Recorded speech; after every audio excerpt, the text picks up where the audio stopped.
from time to time. So you're like, this sad thing happened to this invented cartoon character, which does not exist in real life, and you're sad about it like half of the day or all day long, and you're like, it's like almost like with anything that's being shown on TV. Most of the things you watch on TV are staged or like actors, like Game of Thrones, for example, or they even stage the news sometimes. Like they manipulate the news. Like yeah, they find real football fans and they're like, they want to take an interview in front of them, but at that exact moment where they're trying to to have an interview in front of the cheering fans, the fans are like lazy and not cheering at all, or the game's over and the motivation's gone, and it's like, mood kill. So they come to the cheering fans that are real fans, by the way, that were at the soccer game, and they're like, "Could you cheer for us? Like, stand right here behind this reporter and cheer." And then you have a question like, "Is this real or not? Is this staged or fake?" Like, it's real in a lot of ways, but it's also a little bit faked. Like, okay, with TV actors that play in Game of Thrones, for example, you've got I heard the noise and I got confused by the noise. I hate when there are weird noises around the house. And guess what? There are weird noises around the house all the time, nonstop. You just, can't stop hearing them because other people who live here make these noises and I have no control over it. It's kind of annoying. So what was I talking about? Yeah, real life actors. Yeah, these people exist in real life, and if two actors on the stage kiss, technically they really kissed, even though there was not the same passion or motivation behind the kiss. It was pretty much empty, but their lips physically touched, for example. So is this staged or fake? How would you say it? That's a very interesting question, right? It's like we want to talk in absolutes, but it's not possible to have absolutes in real life. There's only percentages of things. So when you talk about did something happen or not, it's not a question of, it's not a matter of yes or no. It's a matter of how many percent yes and how many percent no. So for example, when two actors kiss for a movie scene, even though they're not passionately in love with each other, their lips still touched. So it's like, did they kiss or not? And then you have to be like, give your subjective opinions, because there's no way to quantify it, there's no way to measure it. So did they, as actors, actually, and this is all relevant questions because we're talking about cartoon characters here, which we see in front of the screen on Disney Junior, and we're discussing how realistic everything is to us when we look at these things. So when you ask me a question of two actors kissing, did they really kiss? Is this staged or not? Is the stage yet?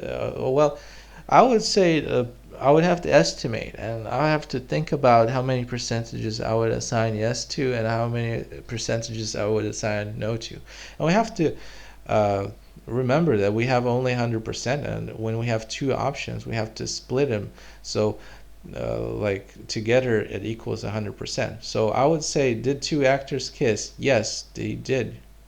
So it's like 70% true that they kissed, but 30% not true because all the motivations for their kissing that you see in the end result, the movie, are different. So it didn't really happen the way you think. Maybe, somebody was asleep and he got kissed. The person doesn't even know he got kissed, right? So there's nothing in his memory or her memory that would like make any difference for that person, right?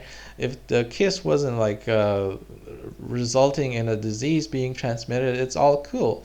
There's like really, it does not make any difference. So in that case, is it true that they really kissed or not? When somebody gets kissed while he's asleep and is not even aware of it, well, technically he did get kissed, but not in the most traditional sense. Like when you think about a romantic kiss, that's not it. When you're asking, it also depends on the question. Was it a romantic kiss? If that is your question, then it's like no, it was a, like, it's, I don't know, 20% romantic kiss, and the 80% is the answer is it wasn't, right? But if it's like did they kiss, if that's all the question, like, and it has no other implications, just the physical stuff, it's like yeah, of course they kissed. I mean, no, they didn't kiss. Only one person kissed the other. So it's like without the other person even knowing. So it's like still not really true. It's like 50% true at best. So yeah, that's what we establish right now. And when we talk about these cartoon characters being alive or not, you can't really give a complete answer. Like technically they're not alive, but there's also an aspect of the question where you can say they are alive in a lot of ways. So I would say like yeah, they are. Regarding all of these Disney Junior cartoon characters, I would say they're like, well, for me, they're like 30% alive. Okay, and I don't buy the 3D stuff. Okay, when I see 2D animation, I'm more into it. I'm like, oh, this is like 90% real, or like at least 80% real when I'm looking at a 2D hand drawn cartoon with a good story, with good developed characters, consistent characters. I'm like, yes, this is believable, even though they don't exist in real life. They still kind of believe. I still believe they are real characters. Somehow, it's convincing to me. I would say like 70-80%. These characters are real in my mind. Oh, look at there, a custom Disney Junior Claude next bumper. I wonder if we will ever see a Disney Junior bumper, a custom made Disney Junior logo for Claude. I really would like to see how it looks like because in the previous continuities, I looked at Claude and I was like, yo, they're using the generic logo. What gives? Man, this is not gnarly. Has anybody used the word gnarly with a negation? They're like always saying this is gnarly or this is rad, and they never say this is not rad, this is not gnarly. Yeah, okay. Sure to add some parrots, some birds, crazy birds.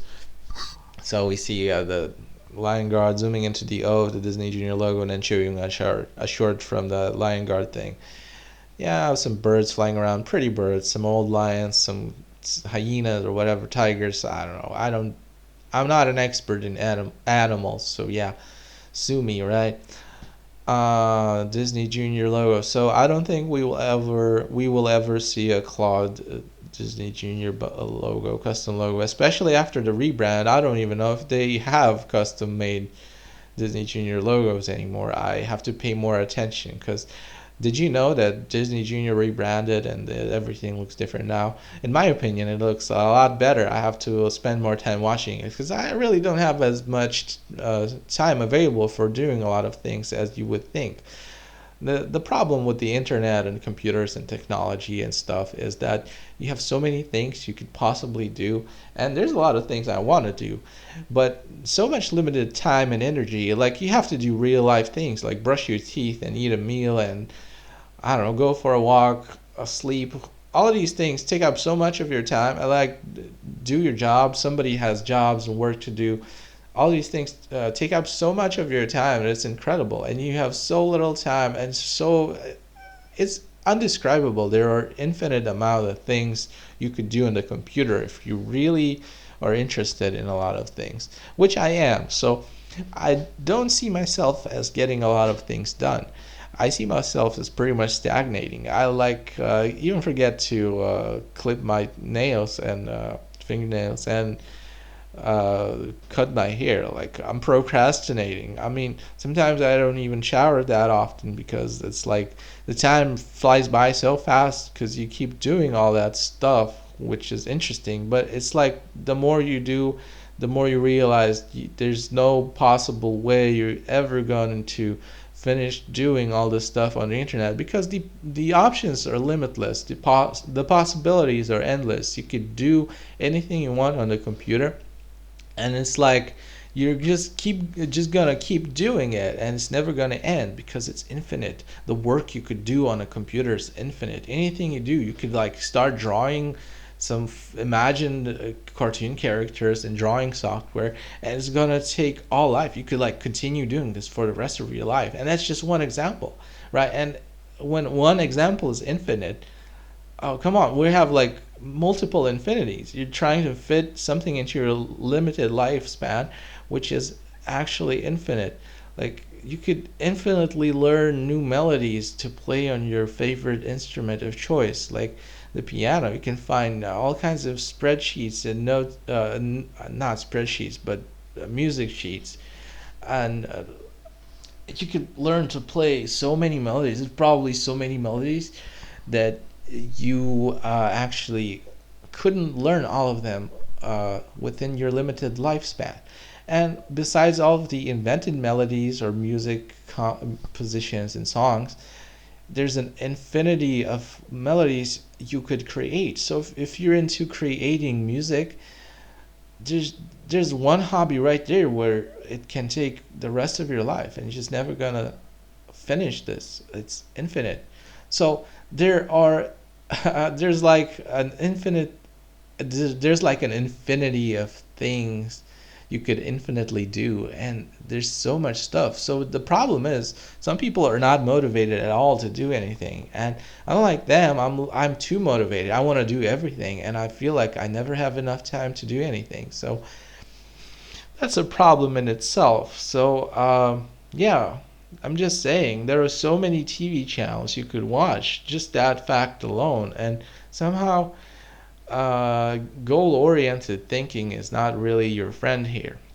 You just gonna live. You just gotta live in the moment. But computers mess things up for you in your mind psychologically. They make you, you know, they make things appear different than you would otherwise see them in real life. So computers are a good thing, but also they could mess you up, make change your worldview somehow.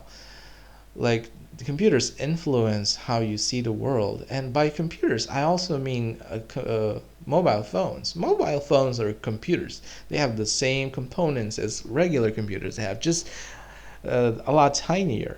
So you got a CPU, a computer processing unit. I don't know. You got RAM, you got memories of RAM, you got something responsible for the graphical aspect of the phone. It's probably a GPU, a built-in one, or something like that. And yeah, you got an ARM, ARM processor, so it's slightly different from the regular computer processors, but it's also very similar in many ways. I'm sure of it. You got some kind of motherboard, I'm sure of. You got a battery. Well, you don't usually have a battery in a computer, but I mean, you could consider the electrical supply as a huge battery, right? Technically, when we're like vague with our definitions, anything is possible. So your tablets and your mobile phones, these are all computers. They consist of the same things as computers. Like they even have a display where you could see everything. It's similar to your monitor when you if you have a laptop. I mean, there are tower computers, there are laptops, there are tablets, there are mobile phones. You can even connect your mouse to certain cell phones and use a physical Bluetooth keyboard if you want to. So that's very interesting. And you can even install other operating systems inside Android, for example. Like you can have Windows XP on an Android phone if you really wanted to.